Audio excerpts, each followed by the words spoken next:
വീഡിയോയിൽ നമ്മുടെ Kanchipuram soft silk സാരീസിൻ്റെ അതേ പാറ്റേണിൽ നമുക്ക് സെമിയിൽ വന്നിരിക്കുന്ന സാരീസാണ്. 2950 റേഞ്ചിൽ വന്നിരിക്കുന്ന saris. Contrast border pallu and blouse വന്നിരിക്കുന്ന സാരീസാണ്. അതുകൊണ്ട് ഇപ്പോൾ ഫസ്റ്റ് വന്നിരിക്കുന്ന sari number 1 mango yellow with green. Sari sapphire green, sapphire ഗ്രീൻ്റെ ആ ഒരു ടോൺ തന്നെ. പിന്നെ ബ്ലൗസ് ഇതിനകത്ത് കസവിൻ്റെ വർക്കില്ല കേട്ടോ, ത്രെഡിൻ്റെ വർക്കാണ്. സാരി നമ്പർ 3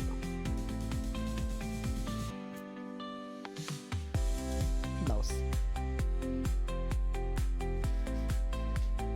നമുക്ക് ത്രെഡിൻ്റെ വീവാണ് വരുന്നത്, ഗോൾഡൻ സെറിയുടെ വീവല്ല, ത്രെഡിൻ്റെ weave. Rust with green sari number 7. Purple sari number 8. Sari number 9. Golden with navy blue.